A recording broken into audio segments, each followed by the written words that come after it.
All right. Hey there. All Whoop, right, we're whoop. live. Um, Welcome, everyone. In case you are wondering who I am, my name is Antonio Bryce. I am the creator of the comic book series brand. We are over $69,000 on Indiegogo, nearing that 70K mark. And I have another one of our fine creators here today. This gentleman has a project. I saw it on Indiegogo. It's called Six Gun Gorilla. Um, Ladies and gentlemen, Brian Christgau. Did I say that right? I probably Yeah, didn't. you Okay. nailed it. You nailed it, bro. Okay. Yes, you got it. And on the first try. I tried. I always hate that. I always hate saying people's names wrong, but I Oh, I try to do do that. too. I do Well, too. You ever try to pronounce a Greek person's name sometimes? Papadopoulos. Yeah, exactly. I used to Yes. watch Webster all the time, and the dad on there, which was I'm trying to remember he was that Alexi. So I remember he used to play for the Detroit Lions or whatever. Yeah. But the dad on that show, he Dick was Focus?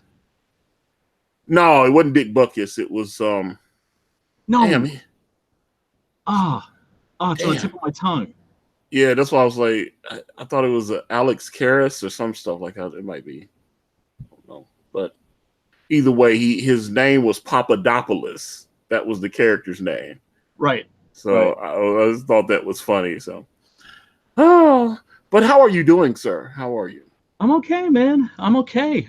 Excited about this Indiegogo campaign. Obviously crossing my fingers, hoping it takes off. People who have seen the book love the book. People who've read the book love the book. Uh, Critics have been, um, there's no other way to put it. They have been very, very kind and generous with their praise. We got really, really lucky that way. Um, Ain't It Cool News was really nice to us.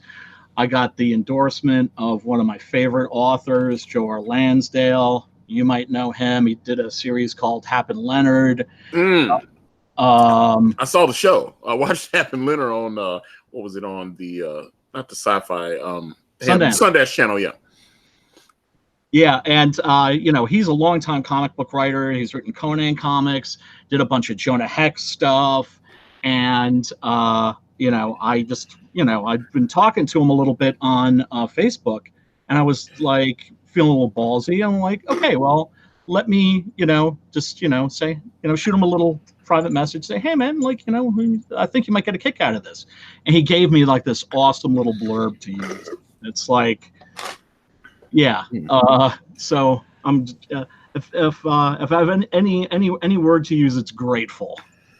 Well, that's the thing. So let's go back in time at the beginning of your project, because this, as I started doing a little research before I had you come on, this Ooh. project, um, at least a couple years ago, you started putting this together, right?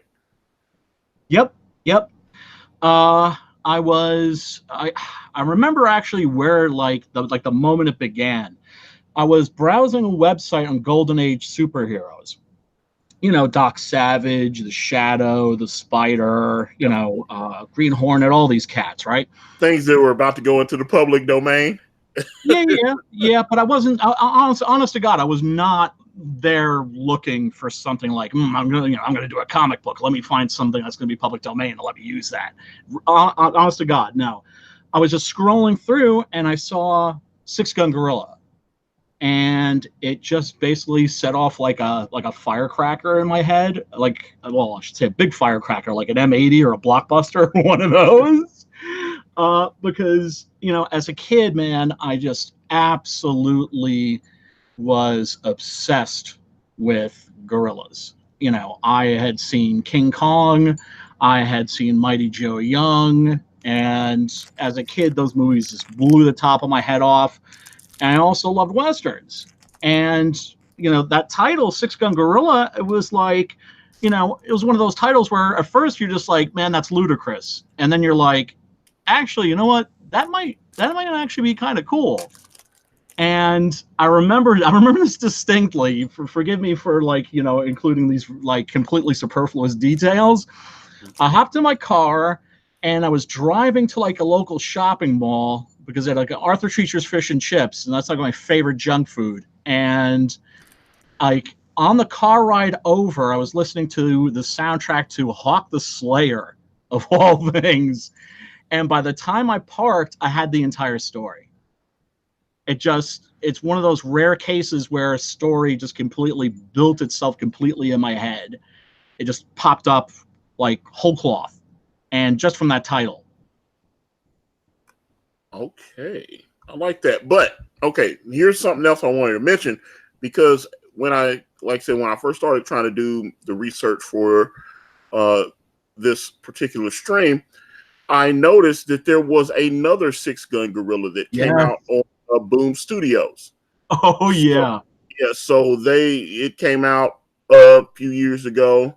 I guess around the same time. I don't know how that, but like I said, apparently this was in the public domain from whenever. I mean, dude. tell me about that. So. Oh, dude, this is, okay,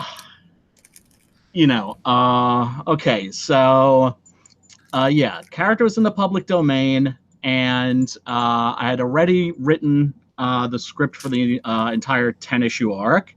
I had hired the artist, the amazing Adrian Sibar, who lives in beautiful Buenos Aires, Argentina. And the first issue was ready to come out, and I get an email from a friend of mine, and he's like, "Hey, is this your book?" And I click on the link, and it's to a comic books resources article. An interview with Cy Spurrier, actually. It was the author of the other Six Gun Gorilla. And my world just completely caved in. It's like the sky fell and the ground dropped out from underneath my feet at the same time. I mean, what are the odds of two Six Gun Gorilla comics coming out at exactly the same time? Slim and none. Yeah, at first I was like, wait a minute, is that the same guy that I'm about to interview? And it was just, I was confused. And then I started looking. So then I started looking not for Six Gun Gorilla. I started looking for things with your name specifically on it. And then I started seeing that these were indeed two separate properties. Yeah. Evidently, when I saw that title, it set off a firecracker in my head. It also set off a firecracker in Cy Spurrier's head. What we did with the story is we're really with the title, because the story, neither of us had a chance to read it because it's been out of print for since 1941, I think. It was never reprinted. All we had was that title. And so he wrote something completely different from what I wrote. I wrote a Western.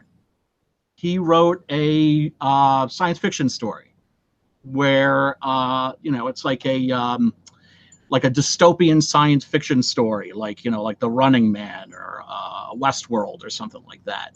And the gorilla isn't real. It's like a figment of the imagination of this guy who's playing this futuristic blood sport. So you've read his version of it, because, like I said, it looked like your whole book was complete. Did you publish individual issues, or did you just get the art done for the individual issues and you haven't been able to get it fully out there yet? Or how did you get it out? How did you release it? I basically just pimping it at conventions. I did manage to get my book out first digitally. So I was selling digital copies of the book, I think about a week and a half before the Boom Studios one came out. And that year we had a table at the San Diego Comic-Con. And it was very strange because they weren't promoting their Six Gun Gorilla book at all. I mean, there was nothing there. And we were really lucky. We had a great corner table. people, we sold out of books, like literally like at least like 350 comics we sold in like 2 days. So when you went to San Diego Comic-Con, you actually had physical copies to sell and all that. Oh, I'm sorry. It wasn't San Diego. This was New York Comic-Con. New York Comic, okay. But you had physical copies at that time. Yeah, absolutely. And what was really awesome was that the cover artist, my friend Wes, was there, Adrian was there, I was there, so people were getting autographed copies from all three of us. And what kind of freaked me out was the fact that people were like, "And you're just charging cover price for this?" I'm like, yeah. One of the things for sure, no one will ever have to pay for my autograph. And I just find the idea kind of distasteful, but whatever. I think we also got really lucky because like we were like the only comic in Independence Row that wasn't about zombies that year. Okay, there's still a lot of zombie books, but I actually have it, as you can see here on the screen. I got it pulled up. Let's see what all you got going on down here. She blows. And then, who is this rapscallion? Who is this gentleman? Is this just one of the? That's Gravesend. He is one of the bad guys. He is at first you're crap. See, I don't want to give too much of the story away, but he's basically a leader of a group of scalp hunters. Comancheros, like really, really bad dudes, the kind of guys that you really wouldn't want to run into in the Old West. And they're hunting one of our characters and ultimately get involved with our main character and his family. And things go rapidly south from there. If you want to play the trailer, like the motion capture trailer, the sound won't come through on the thing here. That's why I was like, I can't play the trailer, but I can, like I said, I can show the art and let you talk about the perks and all that. So let me see. I just, like I said, the way this art style here, I just thought everything was really interesting. I was digging. It looked like, and I know it looks like you actually put a lot of finances behind getting this book into production, because I know just from working on brand how much I've had to pay my team and everything to put everything together. But man, I put all together I would say I put maybe about, I want to say 18 grand into this. Yeah, I know I've spent about 40. So. Woo. That's tough, man. That's tough. It takes a bite out of your wallet, don't it? It does. But I think when people have seen the book and the images that I've shared, that it has. Right. Oh, dude, it looks freaking amazing. And like I like this. I can I like the way the color choices are here, as really toned colors. Just really, I think it really accentuates. I like his use of shadows here. And your colorist was really smart. I don't know who your colorist is, or if it's the same person, or. Oh, that's Adrian. Adrian did that himself. Oh, so he colors his own stuff. Yes. Yeah, I mean, he's real. Look, I mean, because that's why I try to tell people about art, and like when you look like this bottom panel here, or I guess it's the third panel on this page, where I really think this stands out. Look. Yeah. Right here where my cursor is, you see he's got the backlight coming in. Yeah. Really smart use of shade right here. Look at this right here where he drew the gorilla. I mean, hell, you've seen this is your book, you've seen it.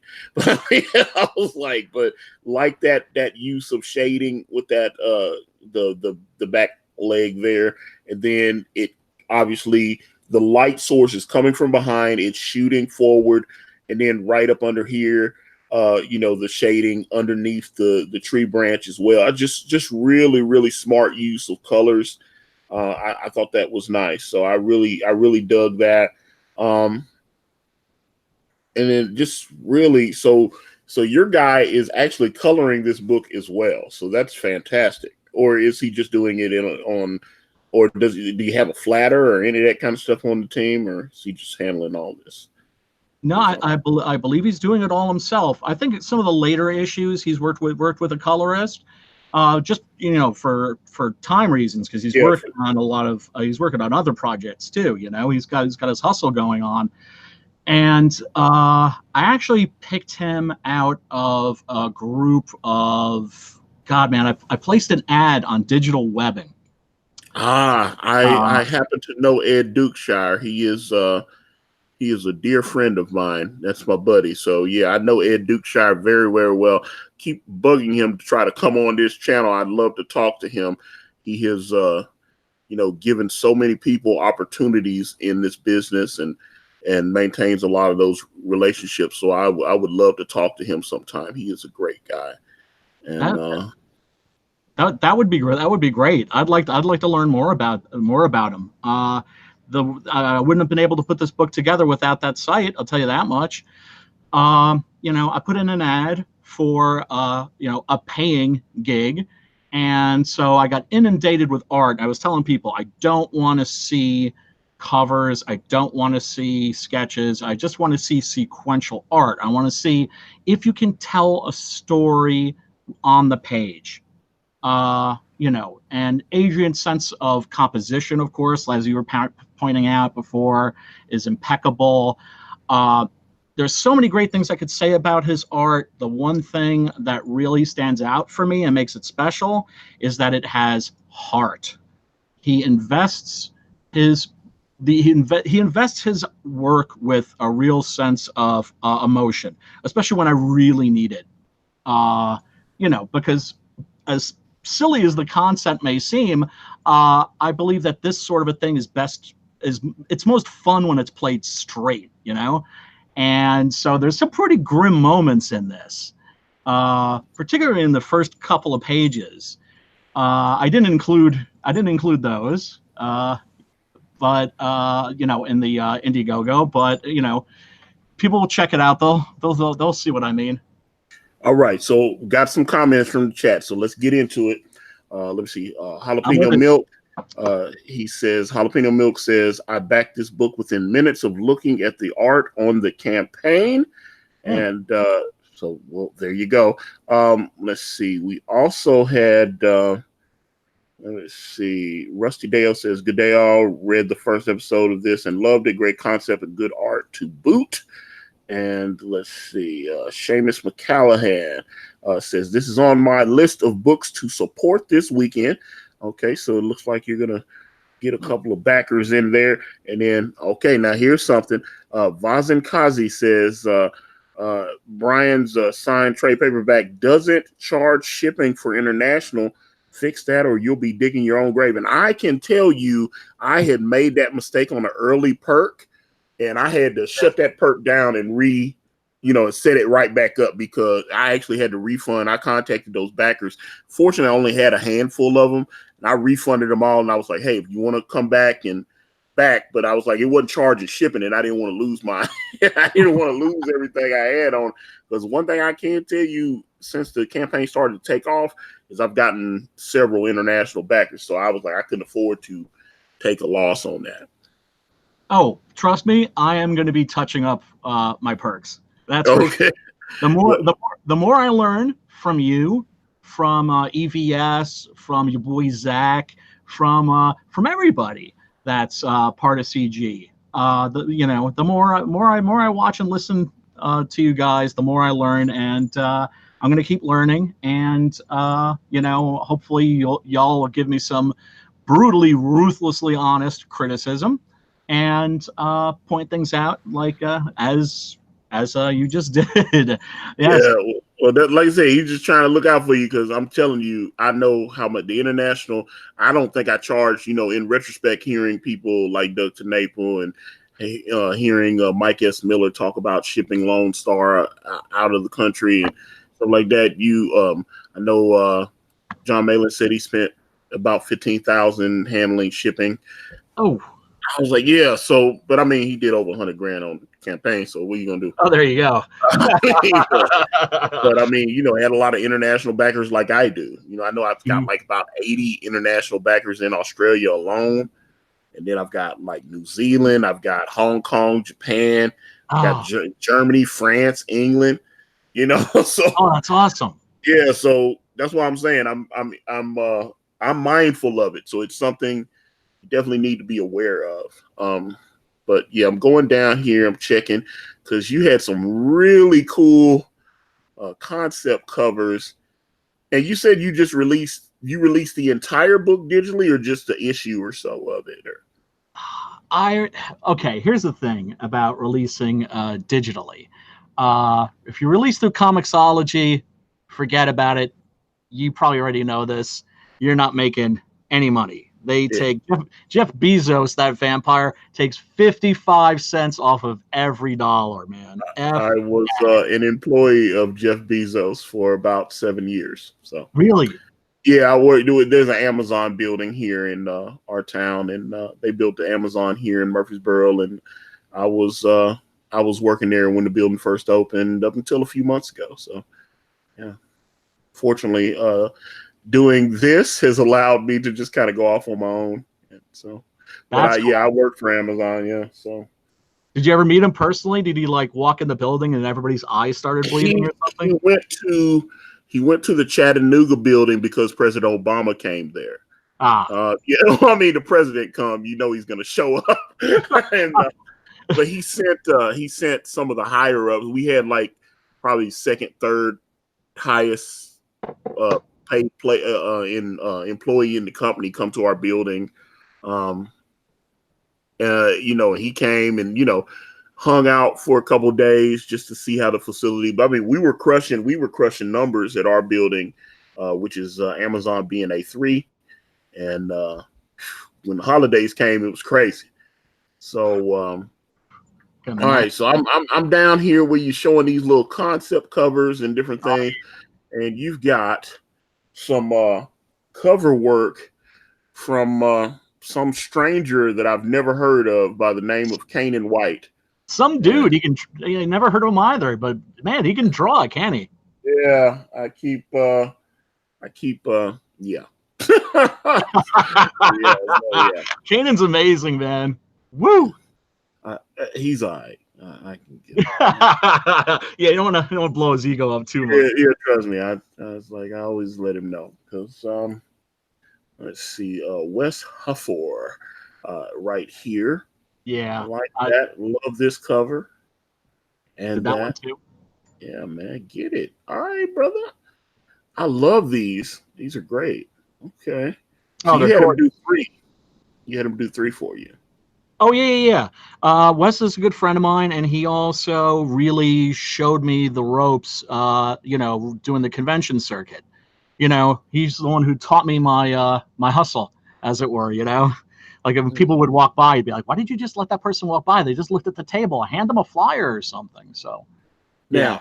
Let me add, now, I want to tell you, I want to make sure, I want to know if I'm right. I was talking to Elliot Fernandez, and he, you know, I don't know if you know who Elliot Fernandez is. He is known as Jerkmonger on the gram. He's got like 125,000 Instagram followers, and he is working with Doug TeNapel on a book called Doom Kicker, which is on Indiegogo now, and I think they're about to hit 45,000 on that. Obviously, Doug TeNapel is the creator of Earthworm Jim, and he has done about $740 some odd thousand. And they've broken the crowdfunding records on Indiegogo with this project.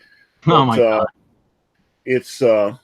But this particular cover, I was showing this to Elliot, and I noticed here.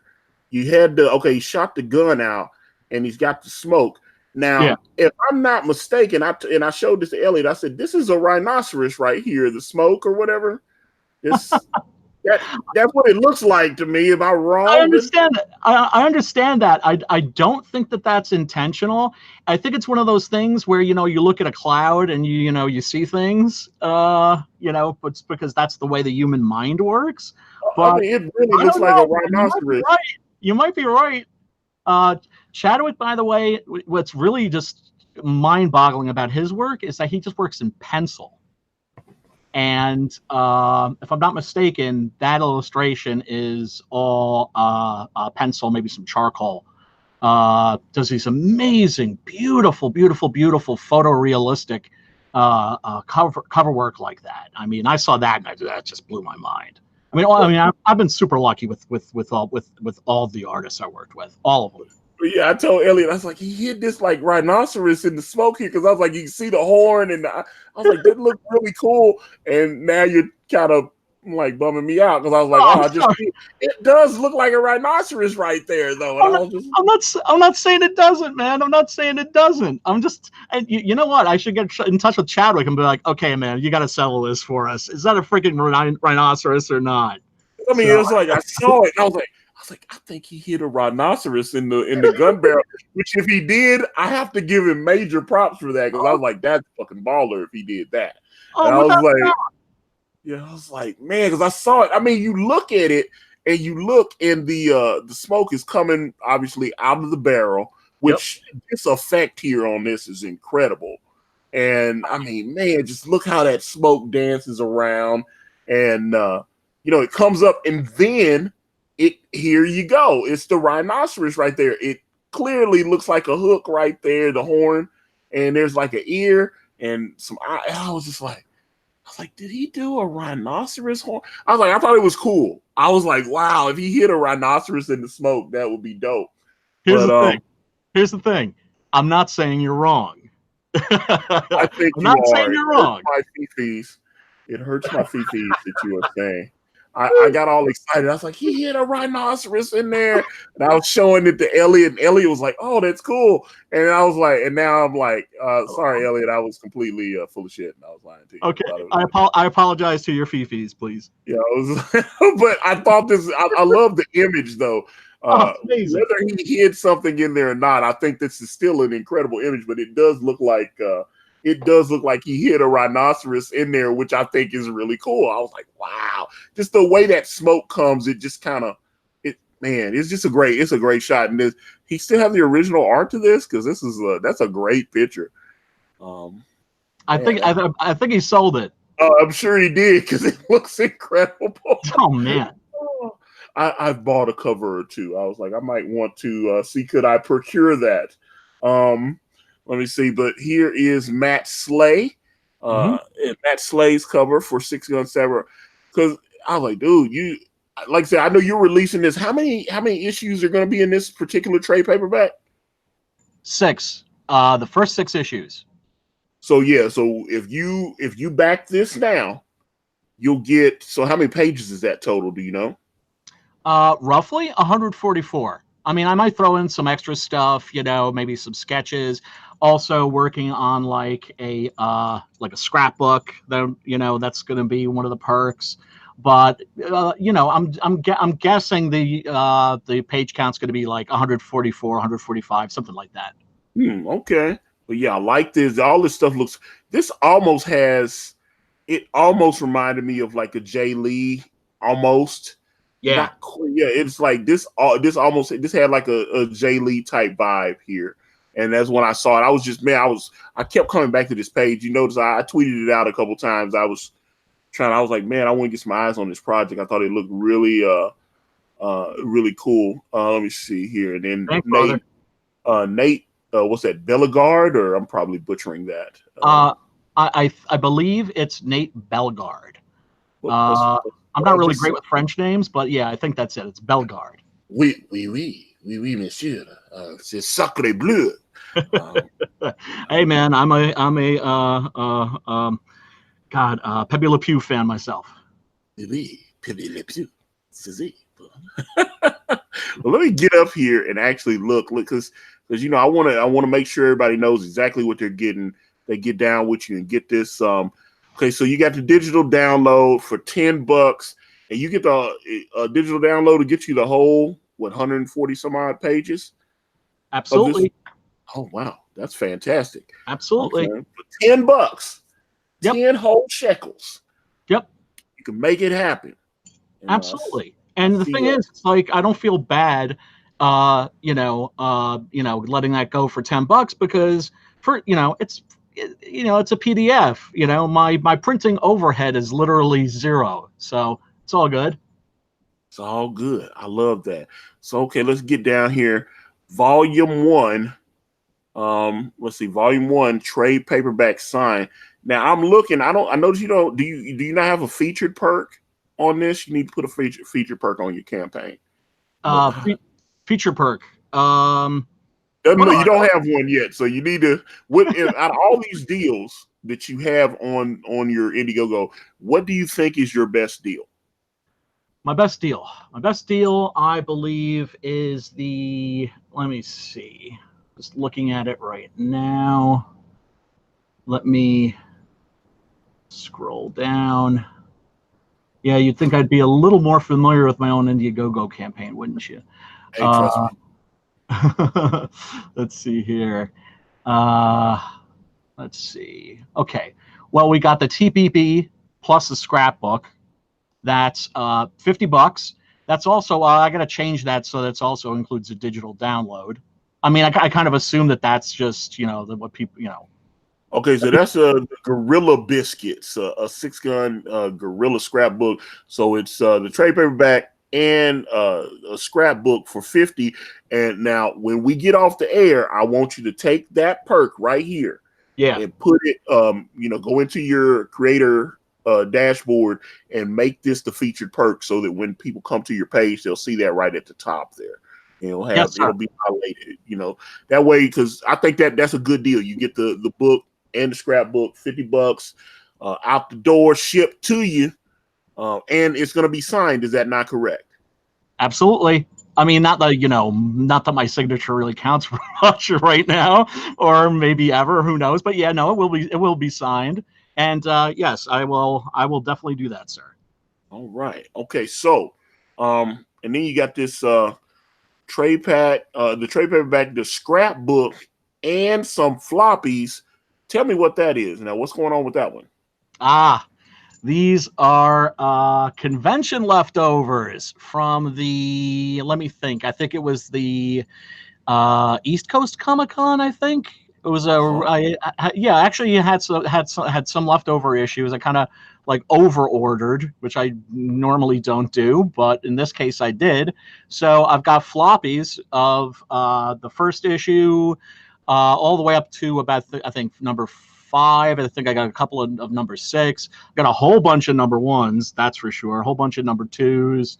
But if for some reason people should order this and I run out of floppies, then I'll just print more floppies. But yeah, no, it's just a little something for me to throw in there, just in case if somebody's got a spinner rack in there. Well, I'm about to say, I noticed it's a limited perk. It only has 50, so there's only 50. And someone claimed one up, so I guess you got 49 left. Anybody wants to get in where you fit in, baby, go ahead, slide on over to Indiegogo and grab one of those. So I see you got the convention pack. Now tell me about this, because there's only one. It's $1,000, and it looks like it's got some kind of rare goodies in there. Now, tell me about your convention pack and what's there. Okay, if somebody is kind enough to kick in $1,000 to this Indiegogo campaign, they're gonna get a big package of stuff. They're gonna get a big box of stuff from my conventions. You see that big old banner that's hanging in the back of Wes's cover, and also there's a little bit Joe Lansdale quote on there. And then there's like to the left of my bald head, you can see not to the right of my bald head. There you can see like this big cardboard cutout that's standee. And there's also in the foreground, you can see the incredibly awesome bitching 6-gun gorilla action figure. Which you got an action figure? You had an action figure made? Yeah, man. Scroll down. There's a picture of it at like the bottom of the campaign, brother. Okay, hold on. Let's go. Hold on. Let me see, because I was like, how did I miss that? Okay, I was like, well, I mean, I guess you're not offering them for sale here, though. So, here's the thing. Just between you and me, everybody else that's listening to this, just like plug your ears with your fingers for a second. It's a repurposed Gorilla Grodd action figure that I had right here. Yeah. Okay. Yeah, because I wanted to create something that was going to look cool at the convention, something that was going to be an eye grabber, and something also that was kind of like a prototype for what I wanted to do. And so I bought that figure, and then I also went and had somebody who does custom action figure work, custom make the hat, the poncho, the guns, all that stuff. So It looks good, man. That's why it's I was like, damn. I was like, okay. isn't that cool? Yeah. And so you still, so you only have one, so you still have it. Oh yeah, absolutely. It's chilling in my closet right now. But if somebody kicks $1,000 to the campaign, guess what? They're getting it in the mail. Hold on a sec. Oh, okay. Oh, so wait a minute. Hold on. Let's see here.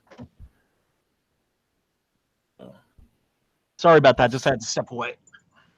okay, but yeah, man, I'm digging this, man. I was like, okay. Thanks, man. Get back.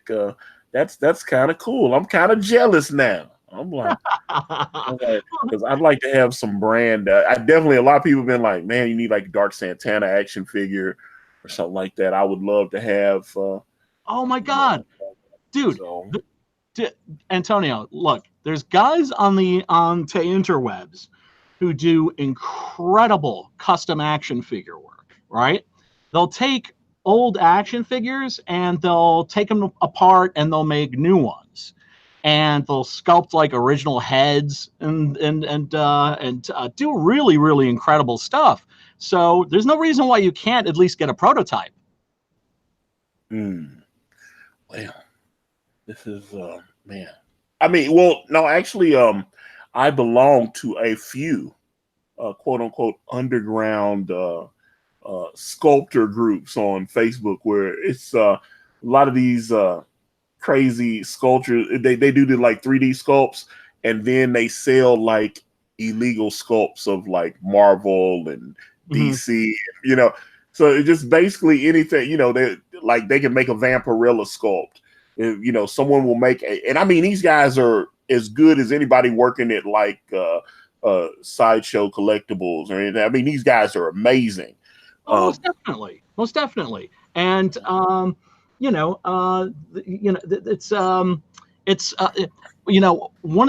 thing that people kept saying to me at the tables at the conventions was, man, I'd love to have like a sculpture or an action figure or something. Right. So I mean, if you could offer that as a perk, that would be epic. And you know what? If this campaign goes well enough and it goes above and beyond, maybe I'll be able to add something like that. That would be badass for sure. I definitely would agree with that. But let's go back. I want to know the real Brian. What brings you to comics? What do you like about comics? Why do you like to write? All that stuff. Give me all that.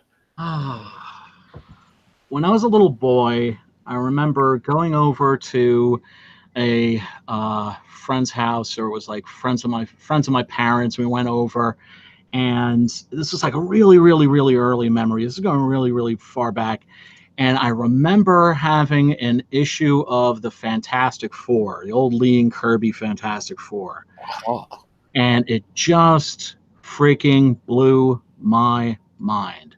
I didn't know who the characters were. I don't think I could even necessarily read at that point. I just remember running around and going, Rockman, Rockman, Rockman, I'm all about Rockman. The thing, and it just had these, Hey, everybody loves that Yancey Street gang, man. You better believe. The Yancey Street gang, them bombs. But then of course I was very lucky. I had an older brother who was a comic book fiend. He passed his collection down to me, and then I started to read. I had in the 6th grade I had a very above average vocabulary. That's not me like boasting or anything, but teachers would get suspicious at like the papers I would write and be like, okay, what's this word mean? And I would tell them, and they'd be like confused because, I would sit down there and I would read the comic books and I would have a dictionary right next to me because, heck, what these people said mattered to me. if Doctor Strange or Tony Stark or Reed Richards or Doctor Doom used a word that I didn't understand, well, heck, I had to look it up like stat because I needed to know what they were saying. And man, I fell in love with the medium as a kid. I think I dropped it in junior high school, picked it back up in high school. And it's I just think it's such a special art form. I think that every art form has certain things that only that art form can do. And whether it's music or cinema or the theater, and those are the things that I try to accentuate in my own work. As far as the writing goes, I've been writing stories and screenplays and stuff like that since I was about 20, I would say. Never sold anything, got some nibbles here and there, but never made the move to Hollywood or anything like that. I work for the Mental Health Association of Rockland. I work with people who are mentally not mentally handicapped, but people with serious issues like schizophrenia and that sort of a thing. And I just love that job because it's meaningful work. You change people's lives, and it's just very fulfilling. In my spare time, I am the co-president of Rockland DBSA. It's a depression bipolar support alliance group. I've struggled with depression and oh Jesus, getting really cheery now. I struggled with depression and anxiety and PTSD and attention deficit disorder my entire life. And I found a support group, and they turned everything around for me. And now I have a chance to give back. So that's really fulfilling. Well, yeah, I've talked about it. I'm someone that suffers from depression as well. I've talked about that on my podcast, Sexy Party, that I host on this channel. That is something that not only myself suffers from, but my co-host Anna. She suffers from it as well, which is probably why we have been friends for a decade, and and just it's something that we kind of bonded over. And a lot of times when I'm kind of bummed out, it's good that I can pick up the phone and call her, and talk to her, and she'll say something horrible to me, and I'll just start laughing. And but the strength in numbers, man. The strength in numbers, and the stigma is still there, but it's getting a little bit better, I think. Well, hold on. Let me actually speak on that, because I'm a big fan of Charlemagne the God, one of the co-hosts of the Breakfast Club. And he's got a book. He wrote one called Black Privilege, and then he's got another one where he's talking about his dealing with his anxiety and all this stuff. He's actually talking about going to therapy. He goes to therapy a couple times a week. He talks about that. He talks about that in great detail. And his whole thing is to lose that shame, that stigma. He's like, put it out there, be honest. That's the only way. He tried to have a couple conversations with Kanye West, because Kanye West is clearly and has probably, they've had him on medication because he has the mood swings, fluctuation, all that kind of thing.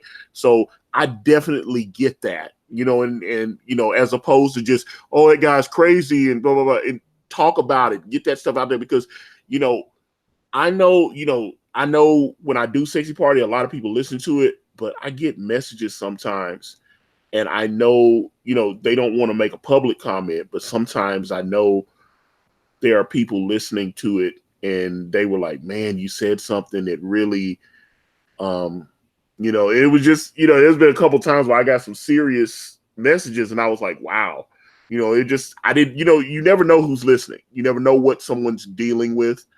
Absolutely. And we started the podcast to kind of, just kind of have fun and goof around and whatnot. But, it just, I've been extremely candid about my life on the podcast, and people seem to really, they really gravitate towards that. So it's just, but some of the things that we talked about is, dealing with depression and and just things like that. So I definitely can empathize with anyone that is dealing with that.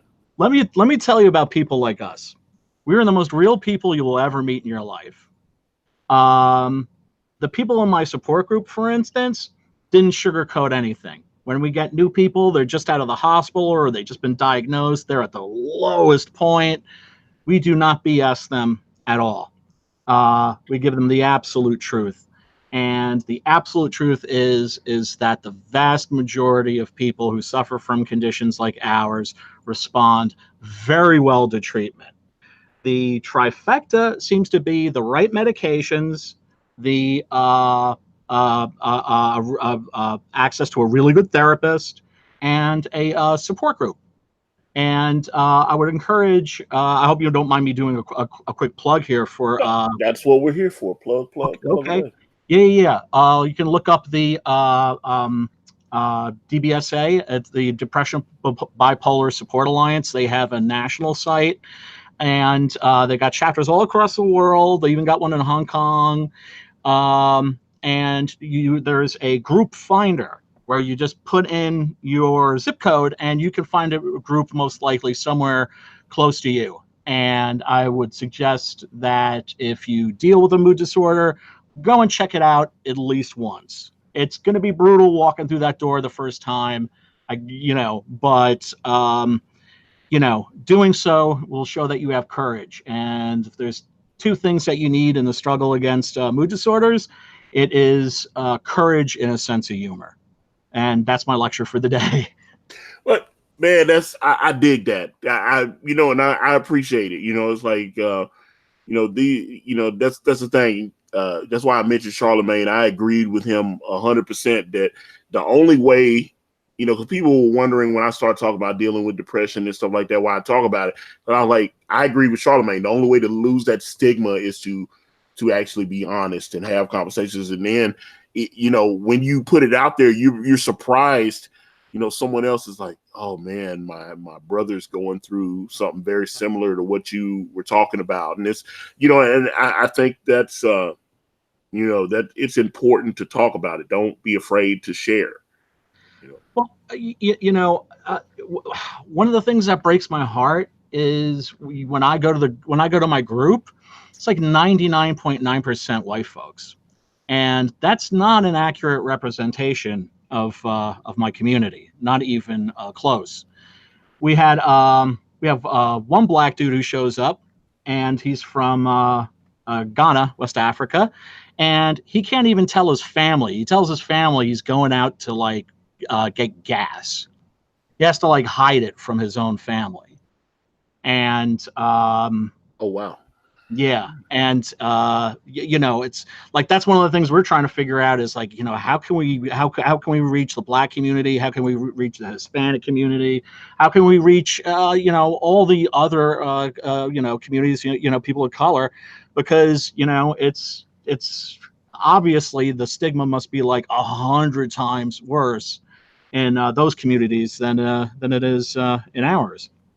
And I see got a comment from Jackson Steele in the chat, and he says mental health is definitely stigmatized in the black community, and I agree with that. And that's something Charlemagne, going back to him, that's something Charlemagne mentioned, where it's seen as weakness that you're talking about going to see a therapist or something. It's like, oh, that's something rich white people do. You don't go to no shrink. What's wrong with you? It's like, and he's talking. It sounds like the therapy has really helped him over the last few years as he's been going. I mean, obviously, I don't make $4 million a year, but he does. I appreciate him talking about it. He's gone.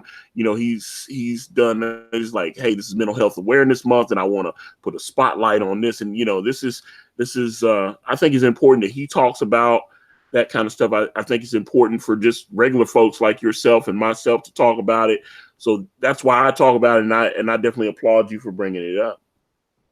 Oh, thanks, man. I mean, well, here's the thing too. I have the luxury to talk about it. Not everybody does. There are people that are worried if they talk about it that they're going to get fired from their jobs. And you know, I mean, you know, which is supposed to be illegal, but hey. Yeah, no, it is.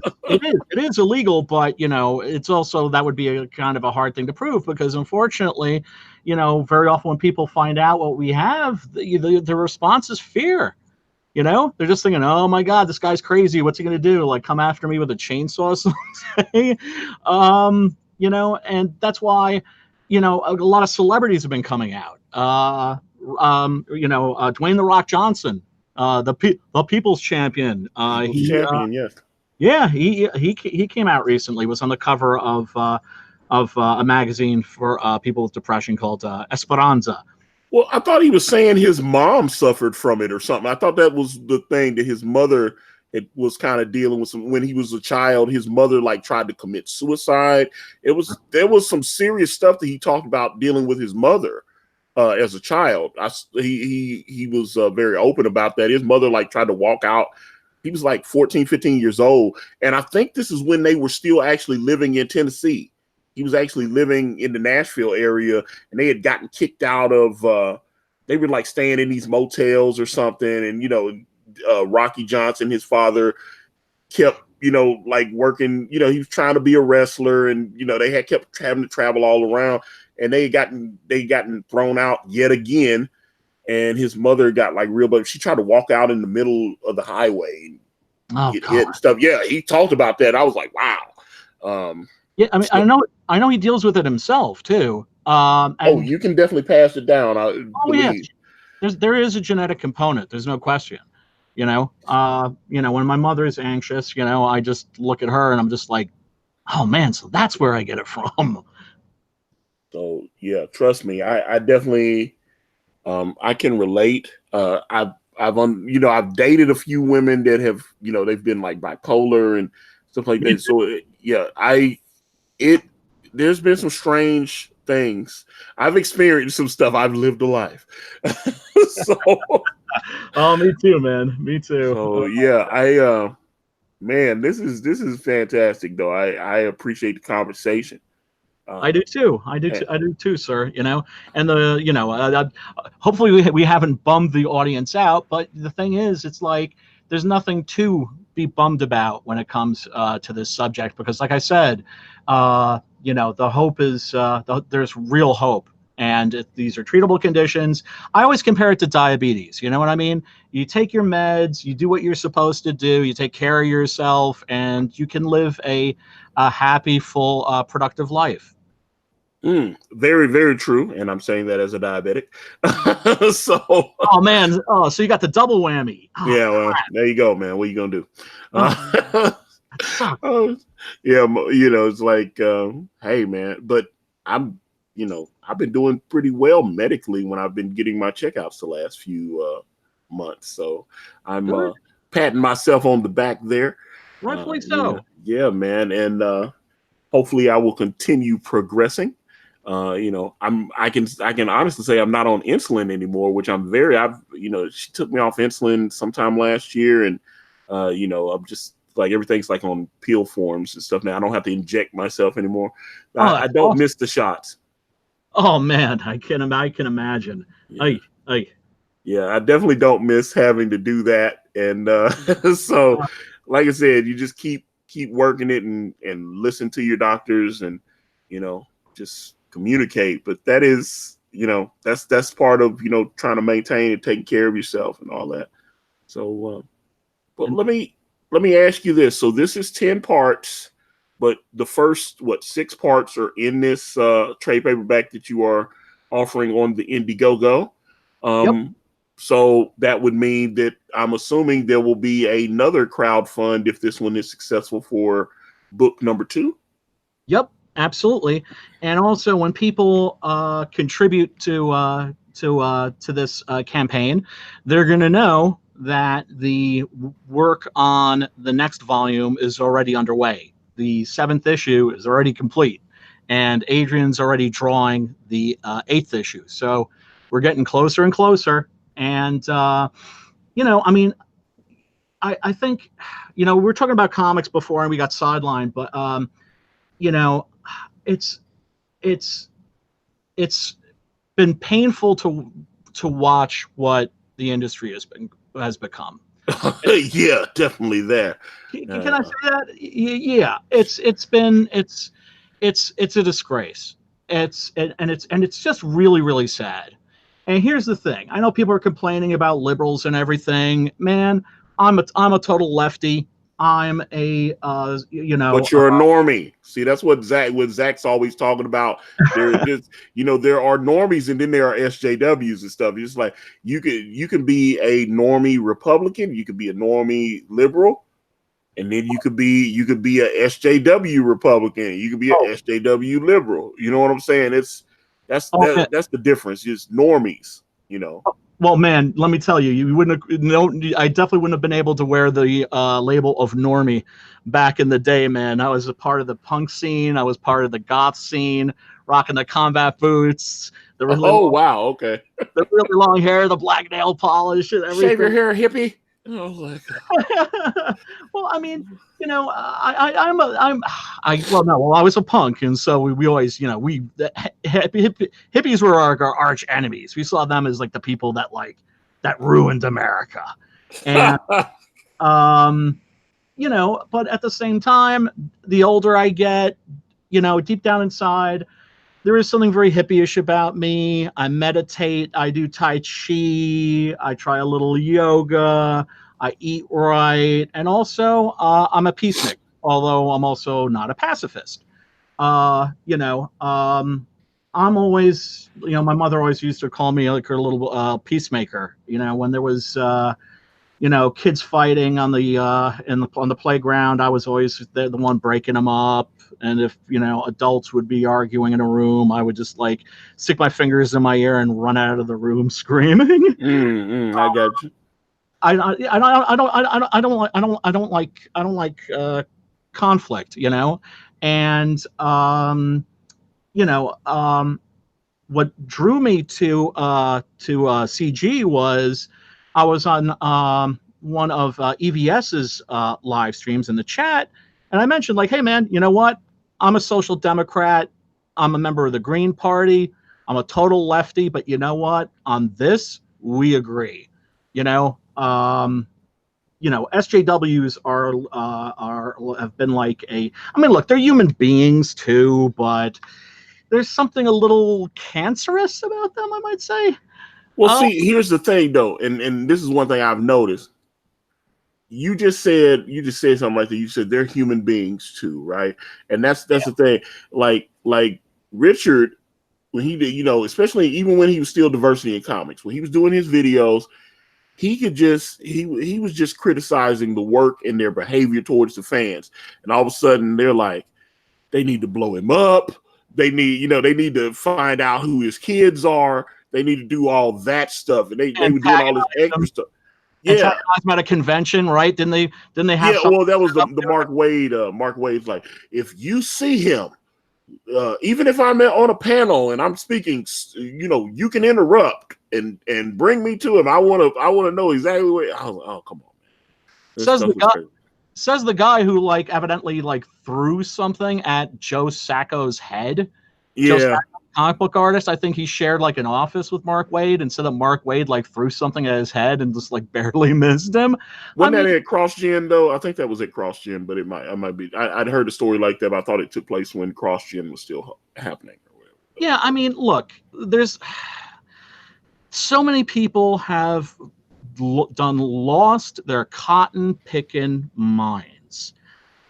When Trump was elected, look, man, I think Trump is a fiend. I think he is a horrible human being. I can't look at him without hearing in my head, oompa loompa doopa dee dee. But I do not believe he is literally Hitler. Well, I just want to say I think you're I think you're an amazing viewer. Your book just looks fantastic. You're wonderful. It's just brilliant. Thank you for having it. You're marvelous. Thank you. Make comics great again. And, Well, look, man, and it's I know just by coming on this live stream, I know just by associating myself with CG that there's going to be a price to be paid.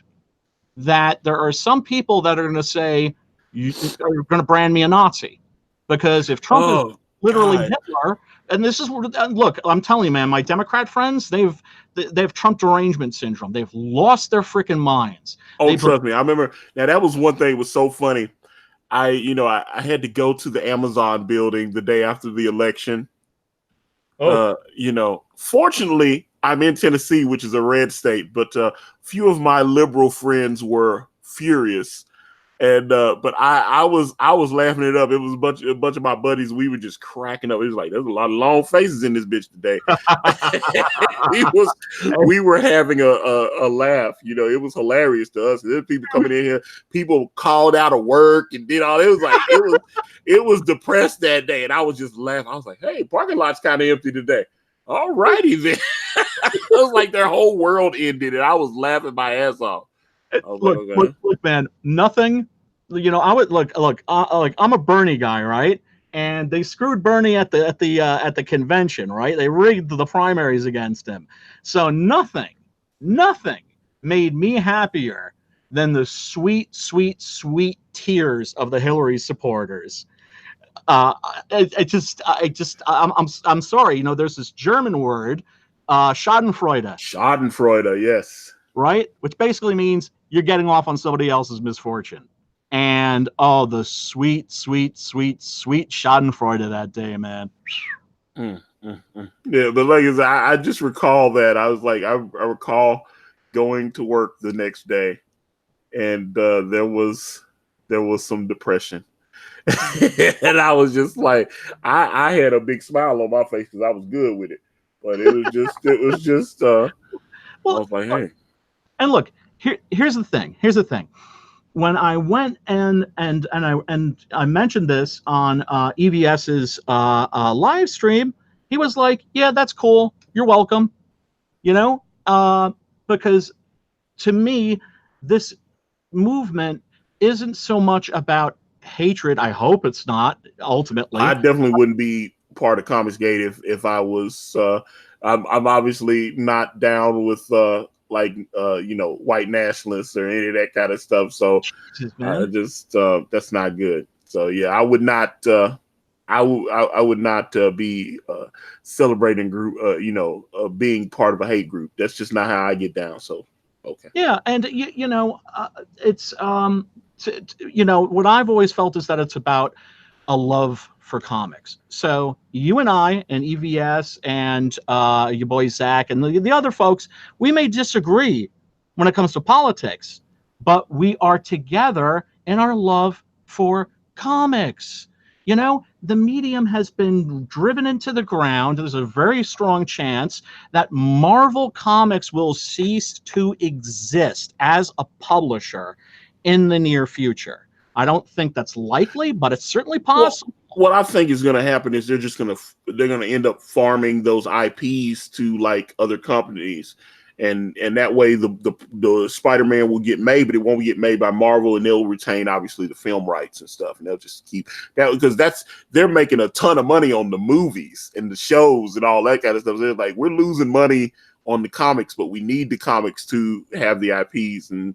So that, to keep, having the new writers come in and create new things for us to make movies off of. Well, and here's the thing. I remember when SJWs first put their crosshairs on comics, and it was right after the Avengers movie came out. And I remember I wrote this essay, and I didn't have it published anywhere because I was like, nobody's going to publish this. And what I was suggesting was that there were certain options that the comic book industry had when it came to dealing with SJWs. One was the one that I favored was ignore them, right?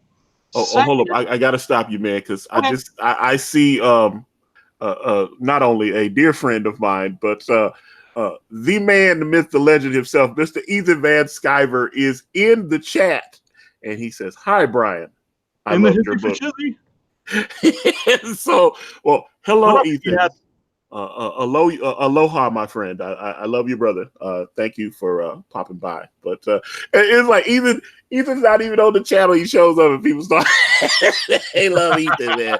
Ethan shows up, and I was like, I'm always shocked with Ethan because Ethan never shows up when I'm doing Sexy Party, and I was like, I'm doing Sexy Party is my most favorite popular show, and it's like all my friends never show up when I'm doing Sexy Party. It's hilarious, but definitely love Ethan though, and.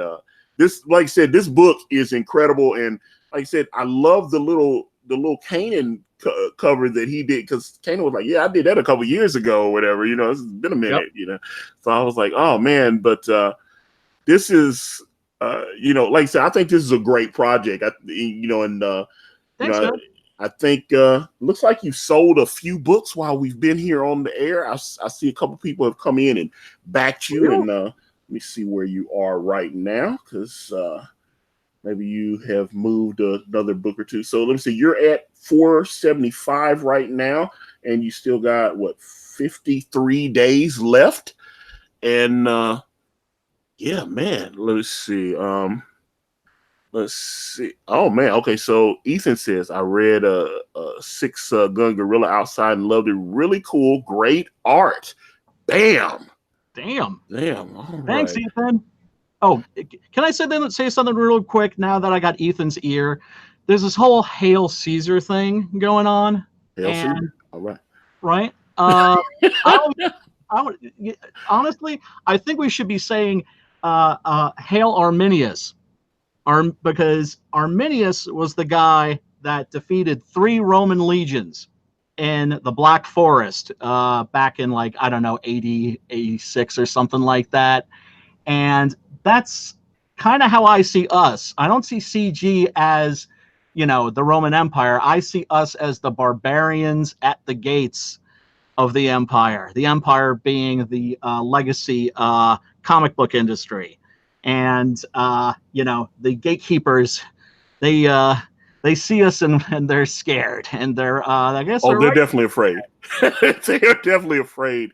And I was laughing. There was a video that was made a few weeks ago, and the guy said, I think Comicsgate will be over in maybe a year and a half, 2 years. We not going nowhere, bitch. I'm sorry. We not going nowhere, man. We gonna keep putting these hot books out, and the fans are finding these projects and they're telling their friends and they're buying them. And you know how many times I've heard people say, dude, I hadn't bought a comic in like 10 years and I like Brand and I bought it. You know, and I was like, when somebody tells you something like that and then you hear it again and again, I hadn't read books in like 7 years and I bought Cyberfrog and then I bought Brand. You know, it's like that, I don't take that for granted, man. That's the fact. Someone willing to dig in their pockets and give you their hard-earned money, I never take that for granted, man. No, never take it for granted. Absolutely not. Absolutely not. I am grateful, beyond grateful to anybody who buys my book, and to see these oh God, I'm trying to find a polite word, to see these comic book professionals who are like, okay, don't read my book. It's like, that's the dumbest shit I've ever heard in my life. When you're telling paying customers, like I've seen people say, if you voted for Trump, don't follow me, don't back my book. Any of that. I was like, why would you tell? And what's even worse is you're working for Marvel and DC or whatever. So you're telling paying customers on books that you don't own the creative license on. Yep. Hey, you voted for someone, you follow somebody I don't like, you think differently from me. I don't want your business. Oh, God forbid somebody should think differently from you. And look, I want Republicans to buy my book. I want Democrats to buy my book. I want Jehovah's Witnesses to buy my book. I want Mormons to buy my book. I want everybody to buy my book. What's the worst thing that could happen from them reading my comic? Gee, maybe they might just, have they might get a kick out of it. They may enjoy it. It's like I said, I'm a peacemaker at heart. I don't like to see people, breaking apart and, tearing into each other the way they do. But also it's like when it comes to politics and art, it's like I could completely disagree. Oh, dude, I completely am on the opposite end of somebody like a John Wayne or a Kurt Russell. But I'm a huge Kurt Russell fan, right? There you go, man. Right? So, like, wait a second. Okay, so Kurt Russell's a Republican, so I'm never going to watch Escape from New York, Big Trouble in Little China, The Thing, all those great movies. I'm never going to watch those again because I disagree with the star's politics. The heck with that, man. I mean, one of my favorite movies ever is Conan the Barbarian, the original one with Arnold. And, that was by John Milius, who's like super right wing. Okay, so what? It's oh God, it's like, it's like, what is it that Voltaire said? He said, I disagree with what you say, but I defend to death your right to say it. Whatever happened to that in this country? I don't know. Well, I mean, that's the thing about Hollywood. You got people like Kelsey Grammer, you got Tim Allen, Bruce Willis. Those people are all conservative and stuff. And they make content that I enjoy. It's like I watch Frasier, I watch Cheers, and watched Home Improvement. Definitely love Die Hard. And I'm not gonna stop watching Die Hard because, like I said, well, either way, I'm a conservative anyway. But a lot of times they would say that they were afraid to, mention their politics because they were surrounded by these weirdos that couldn't separate, politics over, just making, great movies that you're trying to. That's the thing. It's the summer. I want blockbusters out, Right. And a lot of people will back some, okay, like if I go to see the new Fast and the Furious movie, right? What are the odds now that they're going to put something like they're going to make the bad guy like have a MAGA hat on or something? I was like, why would you do that? I was like, that's the stupidest. And they're starting to do that kind of stuff in comics. Like, oh, the bad guy. Yeah, the bad guy he's wearing a Make America Great Again hat. He's And you know what's the worst thing about that? To me, what the worst thing about that? It's clumsy. It's clumsy writing. It's ham-fisted. Do you know what I'm saying? It's just like, look, I showed a friend of mine, a dear friend of mine, the first issue of America Chavez. Oh, God. And he, honest to goodness, he thought that it wasn't an SJW comic like the kind I'd been telling him about. He thought it was a satire of an SJW comic. There's a cringe. He thought it was, he's like, they're putting me on. Yeah. He thought it was like a satire because there's literally a cringe on every page. Every page. Oh, God. Who wants to read this crap? And you see that? Oh, God, I'm ranting. But look. No, but you tell it. You speaking truth, brother. Speak the truth. Look, because this is the thing. When I God, man, it's like I was saying like years ago when this BS started, that if they started making comics and movies the way that SJWs want them, even they wouldn't want to read or watch them. And guess what? They're not buying the comics. They're not going, right? I mean, it's just like they definitely don't buy the books. That's one thing. And I was watching Young Ripper 59, his channel. He's got like 130,000 subscribers and stuff. I mean, I love his videos because he just goes in on these comics and he's done a lot of like Brie Larson and talked about. I mean, I love to talk to him. He says a lot of things that I really can stand behind. And he's not conservative. I mean, he's always said he's like libertarian. But that's why I'm like, well, we agree on this comic book shit. Yeah. He sees it and he can really put it out there exactly what the problem is, what he's noticing the same thing. Because he did a video the other day and he was talking about, he's like, he's not even Comicsgate. He's saying, I see why Comicsgate exists because of this. He said Comicsgate was able to identify the problem and they were able to vocalize it.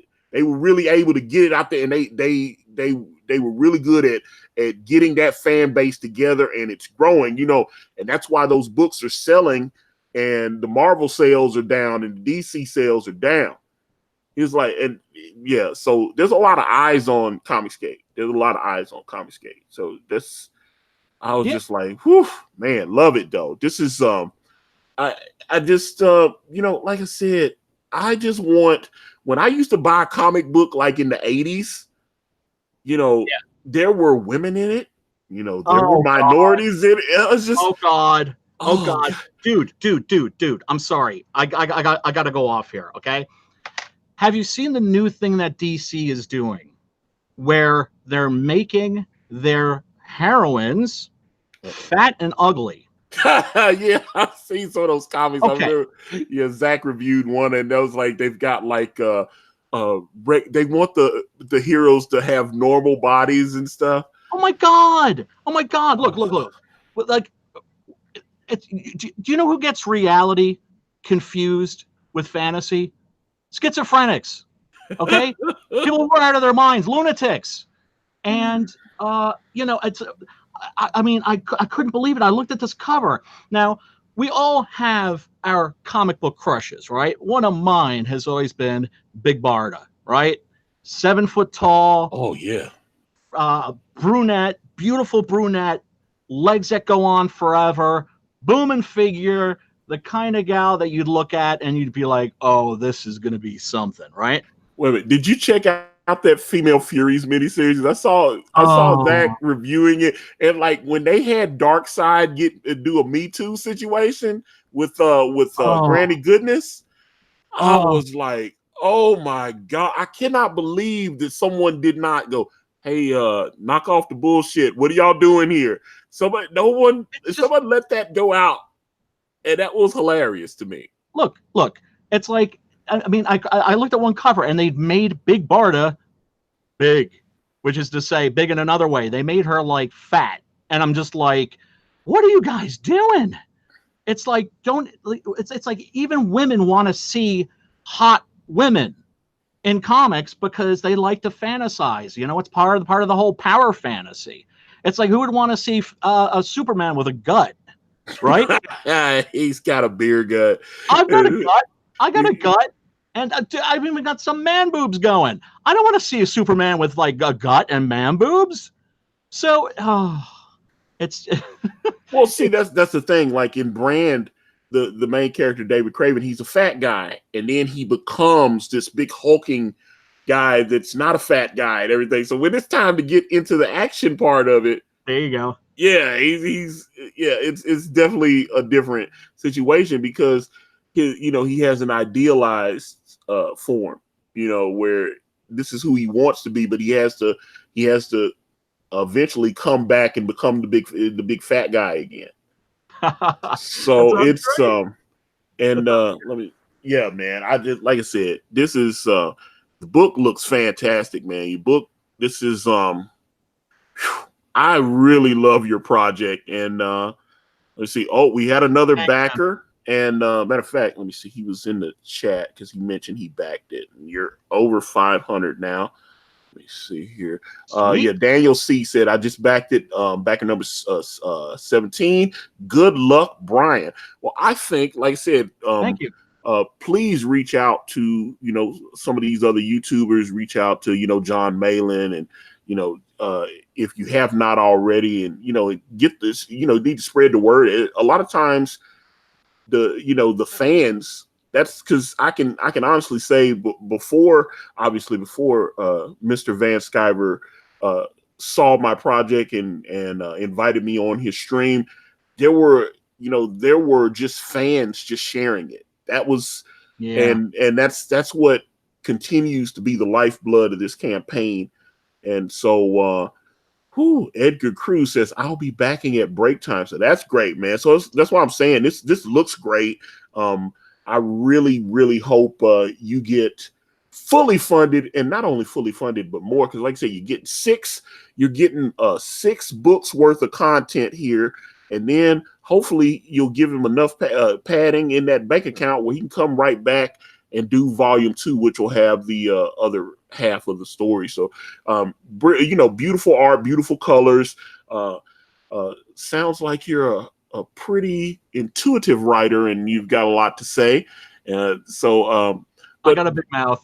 Yeah, he got a big mouth.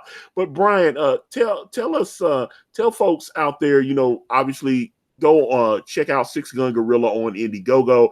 But Brian, how can people reach out to you if they want to get in touch? Get to following you and see what else you're putting out there, brother.